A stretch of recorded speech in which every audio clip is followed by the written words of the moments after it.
Hi, Andrew Kramer here, and today we are going to do some color correction. Now, if you've made it this far, it means you're extremely patient and you worked very hard through all these tutorials. Or you're impatient and you skip directly to this one. But either way, I like your style. Let's go ahead and check out what we have. First of all, let's start with this wide shot. We're going to take it, drag it into the composition area and make a new comp. And as you can see, this shot is a little washed out and could use a little work. So what we're going to do is we're going to try to enhance the sky area here. Now, if I went to color correction, hue, and saturation, I could boost the saturation. But a lot of times that causes problems with chroma sampling, especially when using DV footage, which I am here. So we may not want to boost the saturation. We get a lot of, chroma noise and things like that. So another solution might be to create a new solid. So I'm going to choose a sky blue color, maybe something like that. Make comp size and choose OK. If I can go back to my project, what I'm going to do is take the rectangle mask tool and I'm just going to draw a box around it like that. And I'm going to make it extra long so that when I feather the edges, it won't taper in on the edges. So I'm going to hit F to bring up the feather properties and I'm going to feather this up. And this move the layer up and hold down shift. And now I'm going to change the transfer mode to say color burn or, maybe classic color burn. So you can just cycle through them until you find something that looks nice. And as you can see, that's what we're getting. So if you need to change the color of the sky, just go to the solid settings and, just make some adjustments. And there you go. Now, our ground here is also pretty wore out here. So I'm going to make a new layer. We're going to call this one sky. And if you just hit return, you can type. And I'm going to make a new solid. And this one I'm going to make a brownish, orangish color. Maybe there. Choose OK and OK. Likewise, I'm going to make a mask around just the bottom here. Feather it out. Move it down just a little bit. And we'll change the transfer mode to how about classic color burn. And I'm going to hit T, bring up the opacity, and we're going to lower the opacity down to like 20 to 30. And let's feather it out a little bit more and maybe move the layer back up to there. So as you can see, that just adds a little bit more color and just looks a little bit nicer. Now, first thing before we move on is our sky layer is kind of covering over his shirt and kind of tinting him a little bit too much. So what I'm going to do is just create a simple subtraction mask. So I'm going to take the pen tool, and with my sky layer selected, I'm just going to draw a mask roughly around the area of the baseball player and the area where he will probably go when he swings the bat. So there we go. I'm going to hit F for feather, and we're going to make it a little bit, and then we're going to change the mask mode to subtract. So that kind of pulls away. Now, we're kind of losing a little bit of the blue here, so let's just go ahead and shrink our mask down and bring some of the points closer to our character here. The main thing here is just the white shirt kind of changing color. So that probably works pretty well. Now, the next thing I want to do is create an overall color adjustment to this. So I'm going to create a new adjustment layer, and I'm going to choose Effects, Color Correction, Curves. And what I want to do is just kind of boost the contrast. So I'm going to bring the shadows down just a little bit and expose it a little bit better. Let's make it this. By the way, these are the shadows down here, and when we bring these down, brings the darker areas dark, and this up here is more of the highlights. And if we increase that, we blow out the highlights, or if we decrease it, we bring those down. Likewise, the mid-range is here in the middle. So now I want to go to the red channel and just kind of bring the red up just a little bit so that the ground kind of gets a little bit more color in it. Also, I'm going to go to the blue channel, and instead of increasing blue, I'm going to subtract blue to kind of give it more of a warmer look, and you can see our grass is a little bit more vivid here. I'm going to go ahead and name this adjustment layer Color Correction, and let's go ahead and duplicate our background layer, put it on top, and as you can see, we've made a very nice improvement.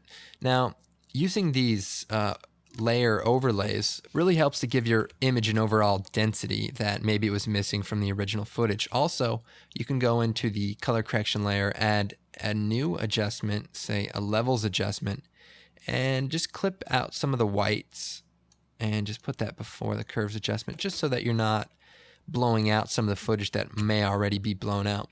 Also, when you're shooting, you want to be careful not to blow stuff out. A lot of times, DV footage has a tendency to blow out, especially in sky areas or areas that aren't exactly what you're purposely exposing for. But it's good to slightly underexpose your images to some degrees, especially when you want to get a lot more color out of it. Because once it's white, it's gone.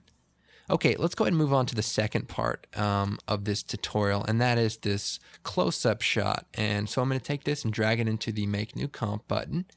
And what I want to do is kind of demonstrate a possible problem you may come across. So I'm going to go ahead and just color correct this layer and just bring down the overall brightness.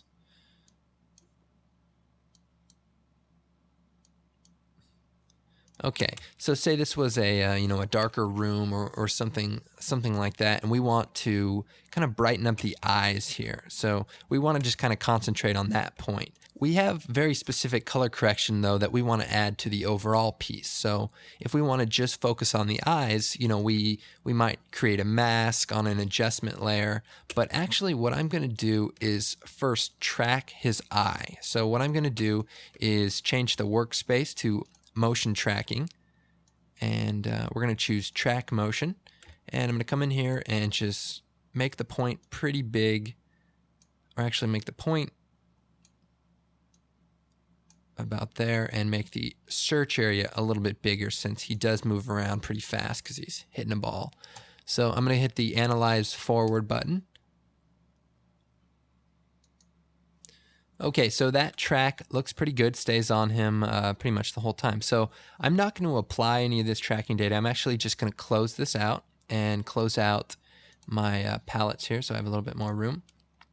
And now I'm going to create that new adjustment layer. And we're just going to make a small round elliptical mask around his eyes.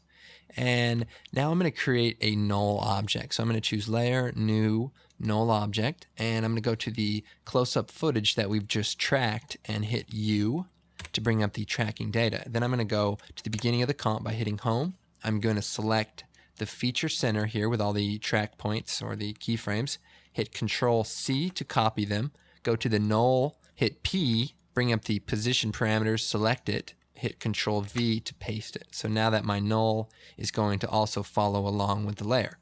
Now if I go back to my adjustment layer, I can move it into place, and we want this to kind of just be over mainly the eye area. And I'm going to feather the mask by bringing up the feather, hitting F, and feather it maybe about 50 pixels. And then I'm going to set the parent to link to this null object. And what that's going to do is just make both of these layers all link together. Here, let's see here. Okay.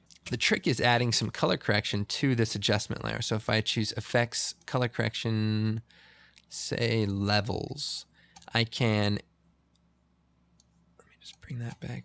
I can increase the brightness, for example. Give it a little bit contrast. And, take it a little bit more beyond what I may do, because I have that extra control of just limiting my effect to this adjustment layer.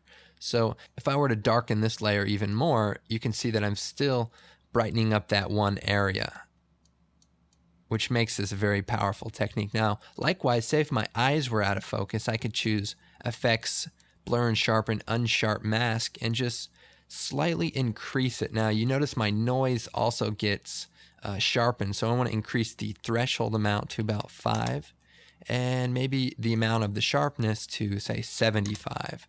So it kind of sharpens the eyes up, maybe about 2 for the radius, and make that 3. So that kind of sharpens the eyes up, but we're not sharpening the whole image and creating kind of a fake look to the overall piece. Now, we want to be careful not to do this too much because we don't want to make it look like he's in one of those fancy tanning beds with the eye goggles on. But you might run into situations where you really don't have the control over the image because it's already so dark. And if we go ahead and just shrink this mask down to just the eye region, we can actually kind of get away from that suntan look and, really get the most out of this effect. So if I turn this layer on and off, you can actually see it's making quite a difference, and your eyes really focus on his eyes as he's hitting this ball. And the good thing is the tracker is going to keep this layer to follow it. Let's go ahead and preview this.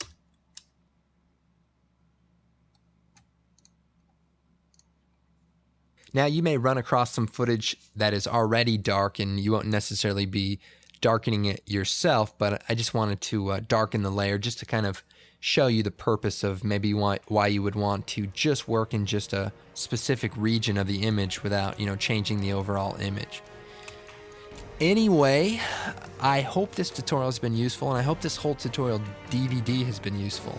I really appreciate you taking the time to get into this, and I hope you have learned at least 2 things. Thanks again for watching. I'm Andrew Kramer, and I will talk to you next time.